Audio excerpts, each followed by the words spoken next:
Hi, and welcome to the Movie Remix, the show about classic movies and their modern remix. I'm Constance. I'm Sherry. Hey, everybody. Welcome back. As you know, today we will be discussing a movie, and its remake. We'll talk about its differences, how they updated it to in the latest iteration from the original. And this month, because we were looking something family friendly for everyone to watch, after doing Carrie last month, we decided to do, and also because they just released a project over the quarantine that I think everyone should watch. You know, you want to bring a happy tear to your eye. We did Father of the Bride. So what are you drinking tonight? Although I still say Carrie is family friendly. Teaches different life lessons. It's just a whole different type of family. I get it. Right. Okay, so what are you drinking tonight, Constance? Well, Bassignani Riesling. It is literally my favorite Merlot wine.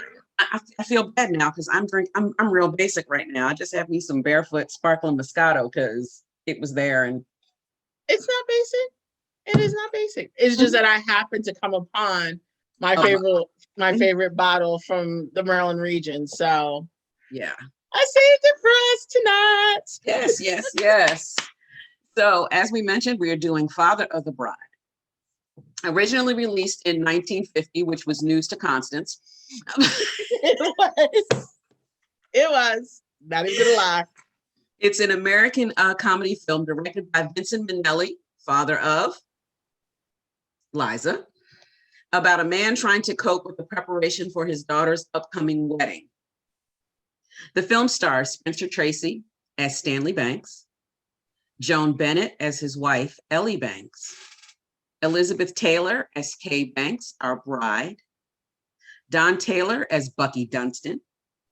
And finally, we have that we're going to be definitely talking about today, Leo G. Carroll, who plays the caterer.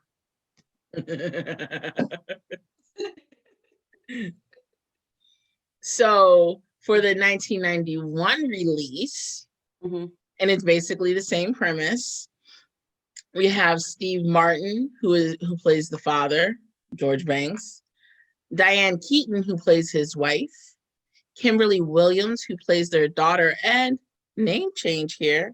The daughter's name is Annie, not Kay, in the 91 version. George Newbern, who plays her fiance. Yes. Forgot his name that quick, but anywho. Martin Short, who plays the wedding planner extraordinaire. Drunk is everything. But we'll get to that.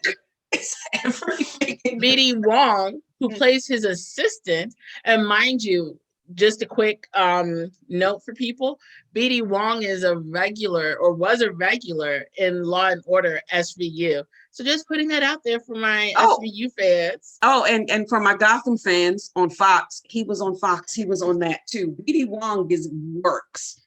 He's getting around, y'all. He gets around, but which is an amazing. And then, as we're back to the cast list, right? And Kieran Culkin, who plays the brother in this film.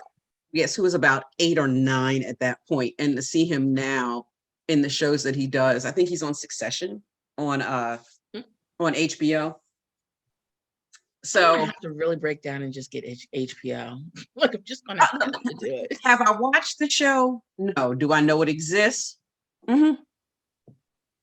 So let's start here. Since you just found out recently that Father of the Bride is a remake, what did you think of the original film by itself as a movie that exists on the planet? What did I think about it? I actually liked it, and I will be the first one to say, and my mom, bless her whole heart, because she'll talk about me. I am not a big fan of black and white films. I would always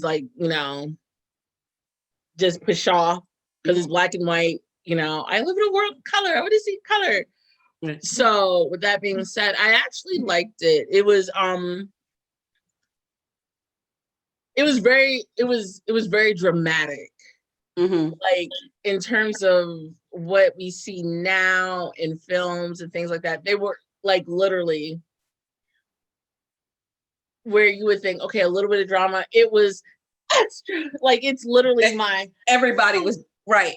And where today, and this is not, and everything I'm about to say is not a knock against the 91 film or any film that would come off of this later, just style choice. Here's what I'm going to say.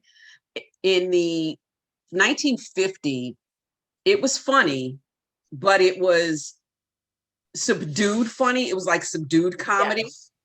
Where today, and as you see in the 1991 version, it's more over the top, exaggerated. Yes, or exaggerated. Yes, like situations that any normal person would never find themselves in. Right. Like literally, why were you looking at the dude's bank book? Right. How do you end up in the pool? Right. Right. And even though you watch the progression, you're just like, that would have never happened to anyone else in normal life. It wouldn't have happened to anybody. So I just think it was, like I said, wait, okay. So but that's just, we're just talking style choices in the creation of the two projects. That's all we're saying. It's just a style choice that is definitely shows the 40 years since the original came out to this remake. Yes, and I will say also, and actually both versions, because I know it's supposed to be very comedic, and they try to, and especially in the 91, they try to exaggerate that and go like over the top with it. Right. But honestly, I found both films actually kind of sad because, he's going through all of this emotional turmoil, like, the cost of the wedding, his little girl is leaving, and then even the wedding itself, I kind of was like, oh no, somebody, like, ain't no way. Like he basically missed the entirety of the wedding. I know. And I'm like, and then even when she leaves and she doesn't get a chance to say goodbye, or he doesn't get a chance to say goodbye, I'm like, all those people would have been thrown out of my home. Because how is it that I don't get it? I, the father of the bride, don't get a chance to say goodbye to my daughter. Right. And in a wedding in 2020, there is no way they could bypass him dancing with the daughter. Right. And I was going to say, I was like, I wonder when that started, because I would have thought, that was a thing that at least at that point you get to see your daughter, talk to your daughter, and, for a little bit of time. And it's like, it didn't happen in either version. Right. Now, granted, that was probably a, what's the word I'm looking for here? It was probably just written into the plot that way. But I think even in the 1950 version, there would have been pictures of the husband, the Stanley or George, we'll pick a name later, with his wife Ellie and the bride, as part of the wedding album. So that does seem like a really odd detail, but yeah, because he doesn't get out there to get pictures with her. And then even during the engagement party in the 1950 version, like he was holed up in the kitchen, not by his own device. Like he even actually tried to prepare ahead of time by making a whole bunch of martinis. But of course, nobody wants a martini. No, I'm going to get, Tom Collins, old fashioned. And it's just like, then make it yourself. There's the drinks. And the thing is that for as much as the wedding ends up costing, and you can tell that the couple are not, they're not broke. They're definitely upper middle class in both films. So I'm surprised they didn't even hire, like as a step to that party, that he didn't hire a bartender. You know what I mean? But then again, he's also. I was giving it a kind of like a pass to the 1950s simply because, I feel like that would probably be something that not a middle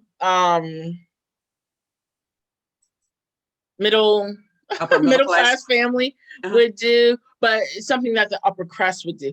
But I guess this just shows my age, because even in 1991, I was thinking, I'm like, wait a minute, they're still having it at the house? Or I'm like, well, no, the wedding wasn't at the house. The wedding was here, and then the reception was at the house. And I'm like, but I was thinking the same thing. Like, to me as the planner, like, this is why I hired you. Take care of that. And then, he stopped moving cars because they're blocking a whole street. Well, because that in the second film, that in that writing, that was Stanley's fault, because they told him for attendance to keep everything moving and keep it pushing correctly. But he's like, I'm being cheap. I only want 2. And let's quickly talk about the fact that you had children under the age of 10 when they had to relocate cars. Oh, that was hysterical. Driving cars. I was like, and the fact that they didn't take the opportunity to have something happen, because it is a 10-year-old after all. Right. I was like, that was a missed opportunity, because it's a 10-year-old driving. Like, and these aren't, small little cars. I'm like, what are you doing? Putting books under these children? They had to, or 2 of them in one car, because that had to be a thing. So just a couple of quick changes that of the films. We already mentioned that the names of the entire cast, the names of both, they maintain the last name of Banks, but the names of the family, the individual names of the characters change, minor change in my opinion. It is what it was. Another change is that the family in the original, I believe, are on the East Coast. I'm thinking like they're in Connecticut, maybe, because he mentions taking the train home from work. So maybe Connecticut or like the suburbs of New York City. In the remake, they are in California. The first one, then the dad was a lawyer. Yeah, and the second one, the father is a business owner. He owns sidekicks. Yes, he owns the sidekick shoes. In the original, the wife didn't work, but that was the 1950s. In the second one, they don't ever say what Nina does. You just know that she's a working mother. She's a working mother. And the only other major change, besides the addition of B.D. Wong, who was not in the original, there's no correlating character in the original for him. In the original, there are 2 sons one of them is maybe 18, because he's supposed to be younger than Kay, I believe, the bride, and Elizabeth Taylor. And then there's like a 16-year-old son. In the remake, there's just the one. And he's really young. He's like 8. Right. He's such a mature 8. Wasn't he? Wasn't he? When he was, like, you would just look at his dad like he's just exasperated, like, Dad. that isn't the scene that gets me. The one between him and the father is that between Steve Martin and Kieran Culkin is towards the end of the film, where he's like, Good. Maddie, I'm sorry if I've been preoccupied lately with this wedding. It's okay. Yeah, but I have, haven't I? It's all right. I understand. Yeah, but... Yeah, you have. But I haven't felt ignored or anything. Don't worry, Dad. No permanent damage done.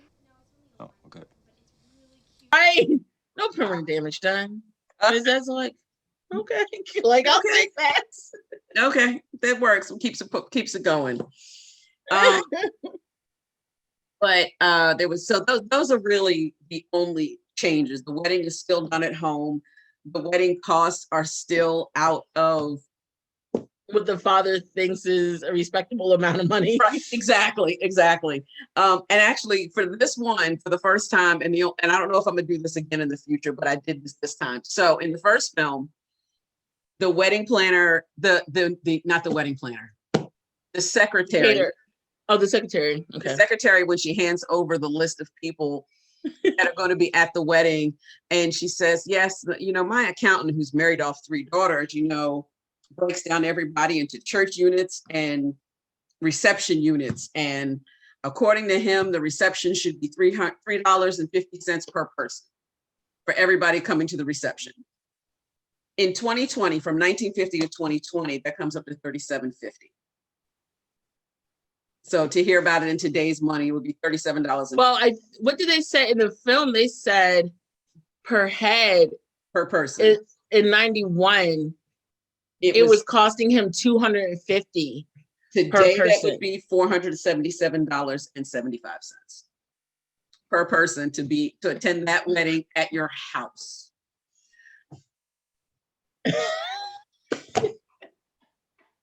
All right.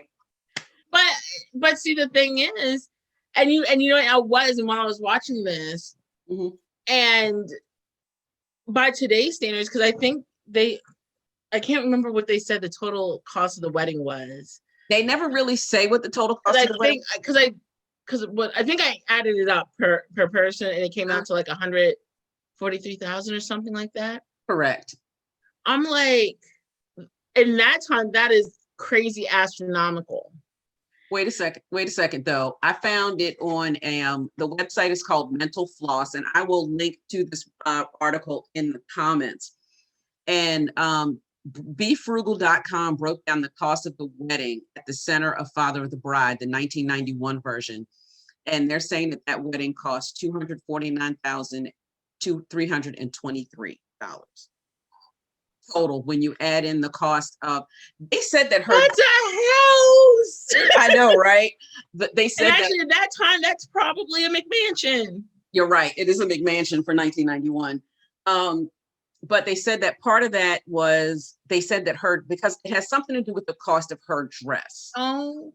They're saying that her dress was $60,000. And I'm going, yes. In 91, is that what we're doing? No, that's not what we was doing in 91. Because I'm thinking like now, like people, if you spend $6,000, that's considered a lot of money for your wedding dress. Right. So $60,000 in 91? Now, I think, like I said, I think the number you came up with was like 149,000 for the reception. I think, yeah. 143 for the reception. So if I were to say that wedding probably was closer to 175,000 when you include the cars, the dress, right? Probably closer to 175, 180,000. And see, and to me, that still seems a little bit exorbitant for 91, but probably it was. No. It was, but it was still a beautiful wedding.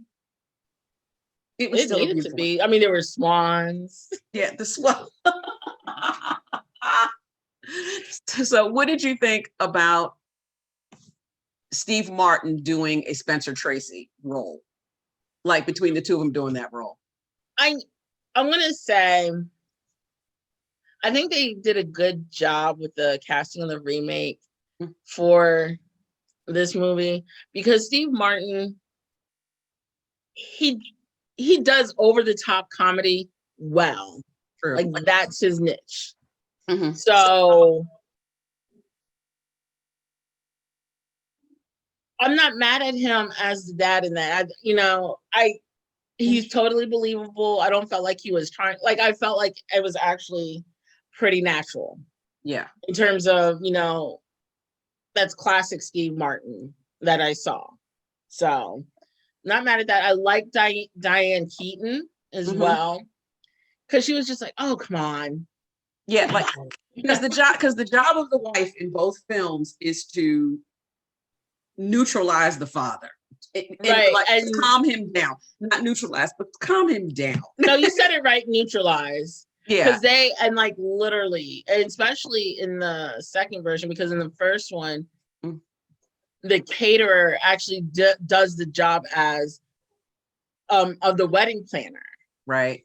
And in the second one, that's actually an official title. And it was really funny because the planner, he was so efficient in cutting Dad out. Like he came in, plopped down in the middle of the couch, like, this is cakes, da, da, da. And then he's like laughing. He's like, when he looked at the price, when Steve Martin looked at the price, and he's like $1,200. He's like, well, it's just da, da, da. And he's like, well, let me just talk to him. He's like, oh, of course. And he's like, come, let's return the calls. But he did such an effective job. Once Steve Martin said, okay, she can have the cake, he literally was like, he took the women Yeah. and was like, oh, Frank. Coming. We'll take the cake. Oh, good, good. Don't worry, Mr. Bonks. I'm gonna bring the crew over to the house. We'll give it everything that we have in the once-over department, and then at the end, you'll be very, very happy, trust me. You just smile away. Now, interesting idea. With regard to time and color of the wedding, this is how I see it. I think we go very elegant inside the tent, you know. With one swift move, I'd been cut out of the deal. Annie, Nina, and Frank were in charge now. and like, Over. It's over for you. and it was literally at that point that Steve Martin became the checkbook, Yeah. and Exactly. that was his thing. And the same thing happened in the original, but again, it wasn't as, what's the word I'm looking for? It wasn't as forward. It wasn't as prominent as when it happened in the remake. So we have to talk about Frank. Frank. Now, Gosh, his character was glorious. Like, and he was just like, I mean, everything. Even when he brought in the caterer, yes. he's like, what, he wants to do this, and he's like, and it's just like, what is he saying? And they're like, Dad, da da da da, or he's, he's saying, and he's like, I mean, and even his name, not Frank, Frank, with that made up accent that all interviews and all indications from Martin Short, he has no idea. He completely made that up. He completely made that accent up. See, this is what I suggest. I suggest that we select the cake first. Okay. Because the cake very often determines what kind of wedding that you end up having. So let's just choose the cake, okay? Okay. Choose the what? The cake, Dad. Frank's mannerisms, everything was complete. he did it so well. Like, Frank is based on somebody. It should be noted that Frank is based on a wedding planner named Kevin Lee in Los Angeles. I wonder if Kevin Lee is okay with this interpretation. Actually, he is. One of the articles that I've read while we were researching this, Kevin Lee was, and because he thought Frank was hysterical. Like, it wasn't an imitation or impersonation of him, but how he works, how Kevin Lee works, and how Frank was working. That's what Martin Short did. The other thing I want to say about the original to the remake, and this is one of the things I love with a really good remake of a film. You see the original film in the remake a little. Do you understand what I mean? Like, yes, because there was definitely nods, like that ugly clock. Yeah, that ugly clock. That clock. Because in the original, it was the aunt who gave it to her. Yeah. And then the second one, it was just there, whatever. I'm like, oh my God, I wonder if that's the exact same clock. I'm so... Well, I got the impression, or let me not say the impression, but when I watched the movies again, I went, in my mind, I wonder if this family is related. You know what I mean? Like I even thought to myself, it would have been like really interesting if George was actually the second son going through this again, like after watching his sister. Oh yeah, okay, I see what you're saying. Right. So I'm kind of wondered where these families related. That would have been funny, just as a nod, like they come in like, here's a clock. Right. But no, the clock just shows up. So I've decided, you know what? So with another piece, there's always these little trivia bits that I love finding when we start researching the film. If you've seen the 1950 film, this is not unknown trivia. This is true. This is true. The film was released a week after Elizabeth Taylor got married in real life for the first time. So yes. So she got married the first time, and then this film was released. So it was kind of all part of the marketing package at the time.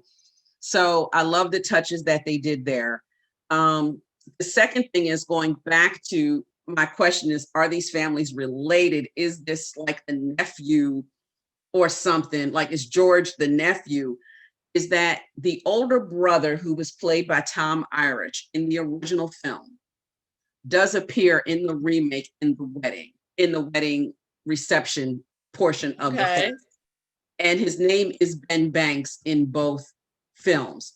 So, like I said, I'm gonna have to rewatch it to see if I can find him. Yeah, I'm looking for a picture, and if I find a picture of him in the remake, I will drop it around. But he does appear that he was invited to be in the remake, and that was actually his last role. He that was in 1991. He died in 2010. Yeah. So I thought that was really neat to see. So like, yeah, I think this family is related. I think George must be, like, without actually saying it, I think George was like the son of one of the brothers or something. Yeah, this family is connected. So I like how they brought all of that together without being explicit with it. Without saying, yes, my uncle told me stories of when my aunt got married or something like that. They never mention it, but you can tell the family is related. Elizabeth Taylor, I'm going to say this real quick. I'm not completely familiar with her list of works, all the films that she's been in, but from this movie, I actually see how people had this obsession with her because she was so pretty. And I'm just like, wasn't she gorgeous in this film? Right. And it's like, and I don't want to, I'm not saying this in a way to be, but honestly, and I understand, as we get older, life changes us. Life, you look different. I'm like, I barely saw the older Liz Taylor and the young. Like, if without explicitly knowing that was her, I would have been like, wait a minute, that's Elizabeth Taylor? I was like, and she was absolutely gorgeous. And this is not to take anything away from her, when she's older or anything, because she was still a beautiful woman. But I'm like, now understand the infatuation and the obsession, because she was a knockout. She was gorgeous. She looked so, and when she got married, and that in the scene when her and Buckley are leaving the altar, and she just looks at, and like the way the camera caught her looking at her dad. Right, right. It catches your heart. It does. And I'm serious, like, and for the actress, what's her name? Kimberly Williams. She's still gorgeous bride and everything like that, but hands down, Elizabeth Taylor was a more picturesque bride. Now, we mentioned a little while ago about like how they incorporated the updates, how they incorporated the changes. Like some of the things that the one thing I noticed, like we talked about the scene where he was bartending and missed the party. I think that translated to the cars, to the 8-year-olds driving the cars. Like, yes. You see what I'm saying? It's like, it's the same thing. Well, let's see, because in the first one, what made him miss the wedding? Like, well, no, he was there for the wedding, but it was all the people. It was all kept him from being able to be where he wanted to be. And then there was the engagement party, right? Was the So the bartending, right? And those two were meant to correlate. So those correlate. The scene where the secretary gives him the list, and they got to cut down the list, and how they're going about cutting down the list. So they brought the exact right pieces of the older film into the newer film. And I appreciated how it started out the same with you coming into, the cake piece, the cake on the floor, wine glasses, like the house is just completely wrecked. Yes. And you still come into that exact same scene. And I think the only real difference is at the end when you're like, well, the husband and wife dance together because, theoretically they're supposed to clean up so the maid doesn't have to do it in the morning. Right. But it was just like they weren't trying to, they were not trying to discredit the film. They were just literally, their job was, we're just going to update this. Yeah, they honored the original film And with this remake beautifully. And and which always leads us to the question that we always ask a little bit later, but we're going to ask it now. So which one did you prefer?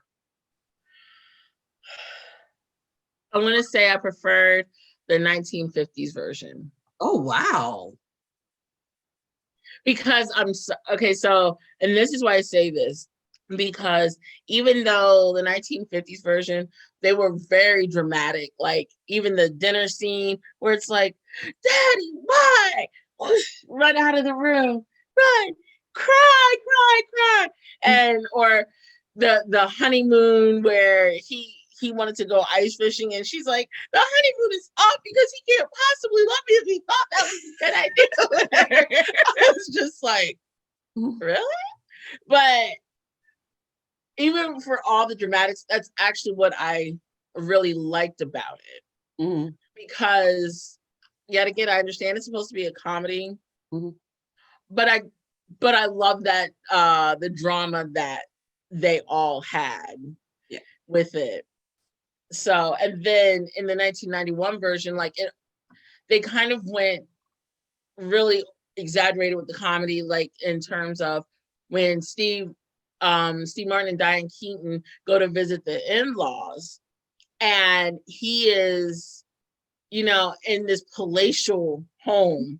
Right. He goes to use the restroom, finds himself in the in-law study, looking through their bank book. Then he's trying not to get caught by the maid. He gets scared by the Rottweilers that cause him to fall from the balcony into the lawn, and he's trying to figure out how to get back in the house. And then he realizes, I'm still holding on to this bank book. And long story short, he ends up, because the dogs rush him from either side, he ends up falling into the pool, trying to explain, basically what happened. And I'm like, and I felt like watching that scene, was it funny? Yes. But could I relate to it? No, because there's no way on God's green earth that anybody who's doing any kind of snooping of that regard is not going to leave the bank book. Yeah. You had a really easy out. Like, I was like, because he literally was going to the bathroom, which was right next to the study. It's like, oh, I was going to the bathroom and I just got lost. And I got lost coming out. But but the fact that he panicked so quick, I'm just like, so for me, it was just things like that where it was like really over the top with the comedy aspect. And I felt like sometimes it was a little less believable in how, yet again, the reception is at your home. You have 2 attendants instead of the recommended 4. And in a crunch, you use 2 children under the age of 10. 2 children under the age of 10. One of which you would not feed because you didn't want to pay the money.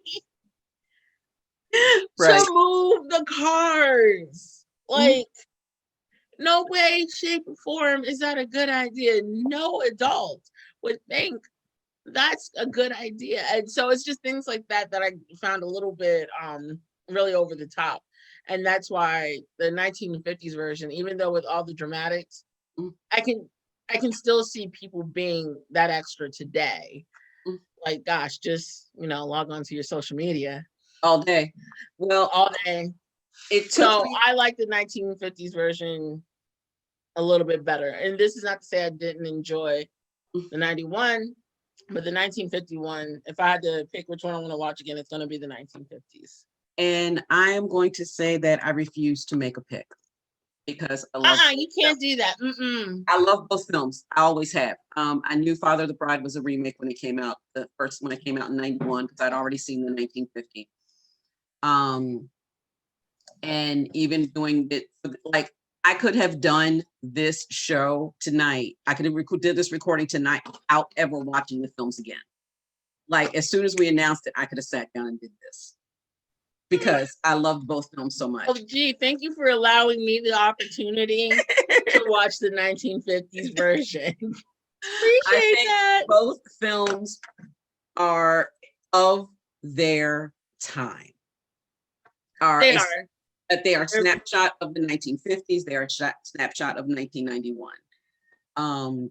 I think they update how they down to the fashion, down to the fashion, down to the fact that the suit, like they kept that scene. Oh my God! I love that they kept that scene in. Hi, yeah, well, just wait. Wait till I have this thing let out just a little. You'll be surprised. You wait and see. But both of these fathers are bound and determined to wear that tux to the wedding.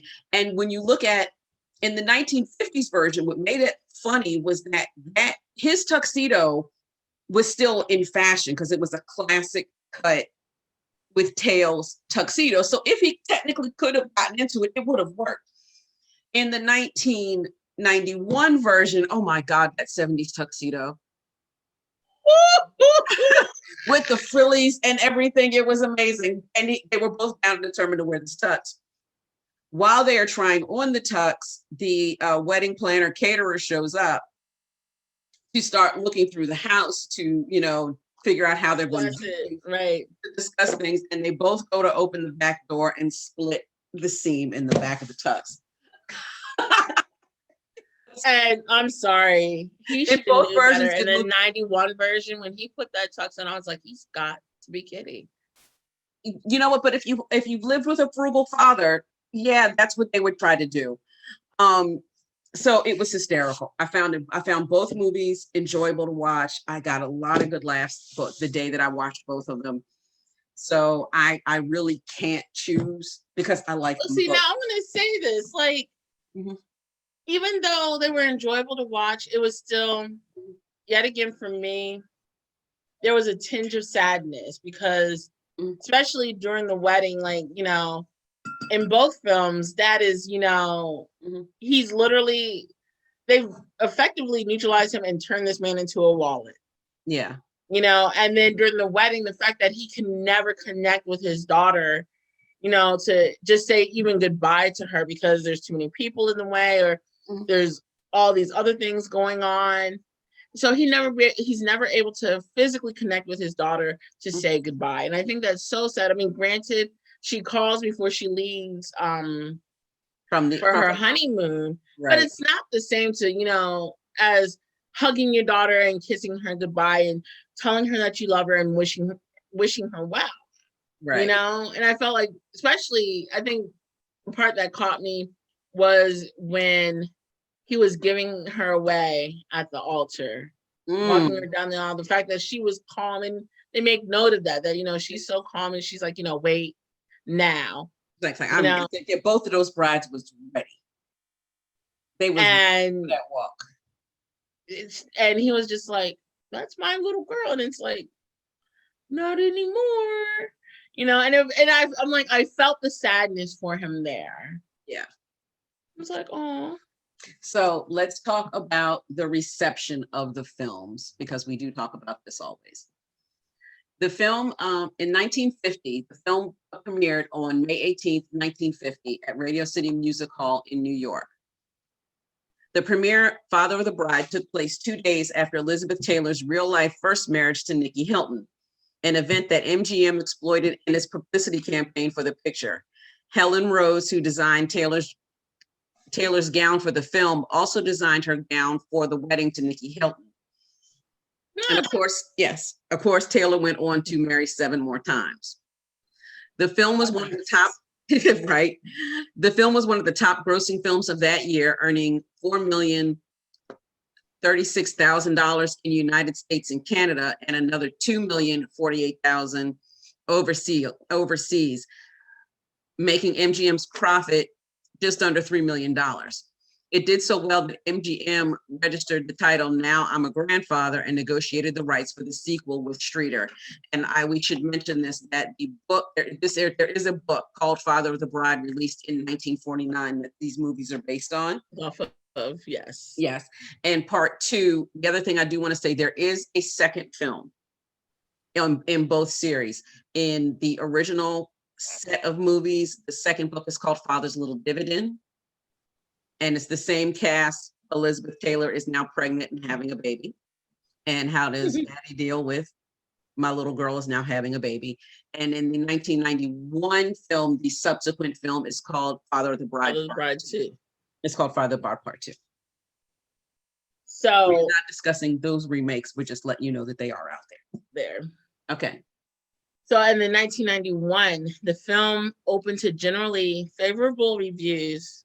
Rotten Tomatoes reported that 70% of critics gave it a positive rating based on 43 reviews with an average score of 6 out of 10. Its consensus states that while it doesn't quite hit the heights of the original, they agree with me, right? This remake of the 1950 classic is enjoyable. And it was thanks in mostly to Steve Martin and Martin Short that people were really on board with this. Roger Ebert of the Chicago Sun-Times gave the film 3 stars out of 4 and called it one of the movies with a lot of smiles and laughter in it and a good feeling all the way through. So the film also drew $15 million on its debut.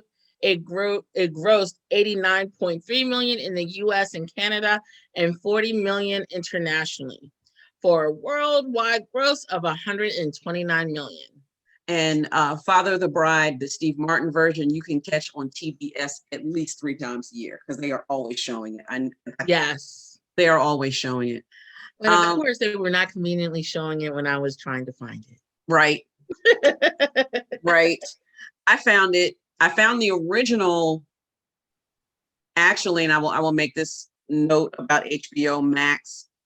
I did get my HBO Max 1 free week or 1 free month or however long, my free week trial back in October. And Turner Classic Movies had it on their on demand because HBO Max has their file. So that's how I found the original Father of the Bride. And then I had to rent the other one. But still great. But I do know that both of them are available on, I think it's Amazon Video. Yeah, they are. They're both available. $3.99 Amazon Video. I will link to them both below. So what was your wine score for the original? Okay, so my wine score for the original was 1 glass of wine, and not because it was horrible, but because the scene almost made me cry. So I had to, put my tears in the glass. Now, remember, our wine score kind of goes backwards. 1 means we really enjoyed it. 5 means, why am I watching this thing? So I'm a herder later. Yeah. So I'm definitely a 1 glass of wine actually through both films. Like I really just sat and enjoyed. And I can agree to that. Yeah. It was 1 glass of wine. Yeah. And just yet again, pulls on the heartstrings a little bit. And it's a good feels film that just, you need. That's the other reason to watch this film, because it's good feels. It's just good feels, and without straining your feels, it's just a good film. Yeah. Now it's my favorite part of the show. We're going to talk about the recast. And since I always make Constance go first, I will go first this time. Yes, let's hear my recast. So I have 2 sets of recasts. And when Constance and I got to talking right before we started filming, we both realized that we had the same problem, recasting the father. So before we give you our final, so this is if we're going to update the story again to 2020, this is how we think it would look good. We could be wrong with who we're going to pick, but hey, this is just what it's our opinion. It's our opinion. And I mean, Hollywood, and you can feel free to rebuttal all of those in the comments below. Right. And Hollywood, if you're listening to us, just cut us a check, because I feel one of my casts is pretty, one of the people in my recast is actually pretty dope, and it would be fun to watch. So I feel like my whole recast is dope, but whatever. So do I. Between us, we have an amazing cast coming out at you. One of the things that came out to me when I was doing my list in trying to recast the father, recast George Stanley Banks, was that Spencer Tracy and Steve Martin were both roughly 45, 50 years old. I think Spencer Tracy was 50, Steve Martin was 45 when these films were made and came out. In 2010, in 2020, 51 is Matthew McConaughey and Paul Rudd. So that kind of, messed me up. And I was running through some other comic actors. I said to myself in my mind, Eddie Murphy, but he's not the right comedy. He doesn't do the right. It's not that he's not a great actor, because actually Eddie Murphy is an amazing actor. He just doesn't have the right comedy for this film. He's not the, for me, it was because I thought about him too. And it's just, he didn't have the right feel for me for this film. Right. So who are some of the other names that ran through your head before you, not your final cast, but just like who are some of the other names that ran through your head? I mean, I thought of Eddie Murphy. I thought of Kevin Hart. Mm-hmm. Oh, okay.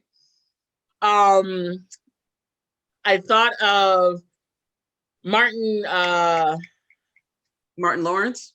Thank you. I'm like, we all know who. Actually, wait a minute. If somebody could contain that actually wouldn't be a bad look. Martin Lawrence wouldn't be a bad look. See, now for me, it was, you have Martin Lawrence, but now who do you get to play his wife? Like, and you need that certain chemistry, and it just got really icky after that. So I had so when I was I did think for a moment, Matthew McConaughey and Marissa Tomei doing the husband and the wife. Huh. I thought about that, and then I'm like, but he doesn't. Marissa Tomei, like, oh my gosh. Yeah, actually, there's a movie called The Lincoln Lawyer, with Matthew McConaughey. Marissa Tomei is in it, and they play a couple that has split up but still kind of hooked up. Their chemistry is amazing. Chemistry is so important. Right. Their chemistry is very important. But so I really couldn't get my mind around the fact that Matthew McConaughey playing somebody's father at this point in his career. So that's just of a girl old enough to get married. That's all I'm saying. Not saying that 51-year-old fathers of 22, 23-year-old girls don't exist. I'm saying Matthew McConaughey playing that role, I just don't think would happen. So I just wanted us to talk about that because we did talk about that beforehand. Yes. But I think Matthew McConaughey would be amazing in that role. However, there were a couple of other considerations that I came up with as I was doing my recasting. To update this film for 2020, I had decided in my head that the daughter would be older, where in the original Kay is 19, in the remake, she's like Annie 22, 23. I think that this daughter would probably be closer to 27, 28. She would just be older. So the father also needs to be older. So that then became the focus of my recastings. I need an older father to give me exasperated and broke. And you are going to get two sets of casts from me because one, I wanted to do a cast of color, but it took me a while to find the right father for the issues that we were explaining a moment ago, like someone who can do comedy and maybe do it more subtle, like Spencer Tracy did it, but won't bring so much of who they are to the role that it would overtake the role. So I was having a problem, trying to find my African-American actor for that until right before we started. Literally, right as we're starting the show, it hit me who the father would be. So my original cast, I'm gonna do actually both sets of people at the same time. I'm gonna do cast A, cast B. Cast A, for the father Banks, I have pulled Steve Carell.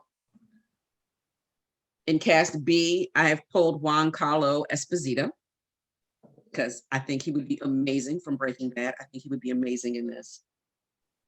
For the wife, in cast A, it would be Sandra Oh. In cast B, it's Viola Davis. Cast A, the daughter is Aquafina. Cast B, the daughter is Logan Browning from Dear White People. Beautiful girl. Oh, the other update that I made for a 2020 version is that the spouse is LGBTQ, that the girls are they're LGBTQ. So the spouse in the original is Janelle Monáe. In the remake, the spouse is Aquafina. I wanted Aquafina in this. I feel she has to be in this enough. So Okay. in the remake, she would be the spouse. And the wedding planner for both films is Laverne Cox. Because why not? Because right? why not? Because I also think Laverne Cox is fabulous. Absolutely. And she was on my list from the beginning. Like as soon as I started casting this, I wrote down Laverne Cox for the wedding planner. Fair enough. Mm-hmm. So my recast. Mm-hmm. Now I'm gonna say, just like Sherry did, I wanted a cast of all color, and it was definitely took some time to figure out, but I think I have something worthwhile. So for the father, I chose Will Smith because if you know Will Smith, you've seen his array of acting, and I think he could definitely pull this off. For the mom, Lisa Ray McCoy, and for those of you who are pulling a blank, she actually she was the lead stripper in Players Club. And I believe Will Smith and Lisa Ray actually did something previously. I'm not 100% sure, but either way, I think they would have amazing chemistry and could work really well in something like this. And I think she would make an excellent mom, and just the way she does things and how she can she would be able to neutralize him just like the other moms did. I agree. For the daughter, I chose Aja Naomi King. Beautiful. I like right? Yeah, I like that choice. Beautiful. And she could, I believe she could do it. Oh, I know she can. The son-in-law, I chose Tristan Wilds. And yet again, for those people who are like, who the hula hey is that?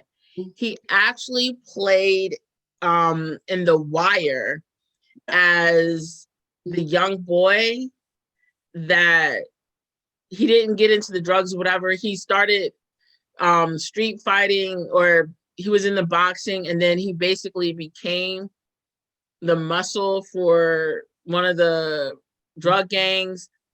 And then at the end, he actually took on the role of Omar by robbing drug dealers to get money. And but I feel like he definitely, he can play that strong lead, but he has that face that lets you believe that, because I'm going to say, like, for all the son-in-laws, they were attractive, great smiles.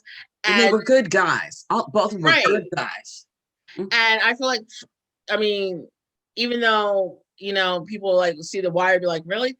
I feel like if you're just looking at Tristan, he gives off good guy vibes. Yeah. So that was my choice for son-in-law. I like and that. then for the wedding planner, Billy Porter, because nobody spins like that man spins. Okay, I'm here for it. And he is fierce. He is fierce. Tuxedo dress and the attitude. Oh, yeah, Billy Porter would sell that. Like, yes, so it is. The cake costs this. It is what it is. I agree. I think he would be the excellent choice for a wedding planner if they chose to remake this in the in the current era. I agree. That is my recast. And absolutely, if you don't like it, or if you have a bone to pick with it, comments. Drop it in the comments. Drop it, like, subscribe, come back. We're here every month.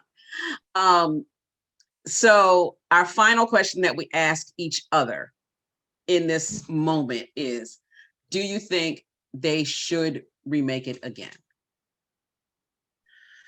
I'm going to say yes, because I want to see the fashion that they opt to choose this time around. Mm-hmm.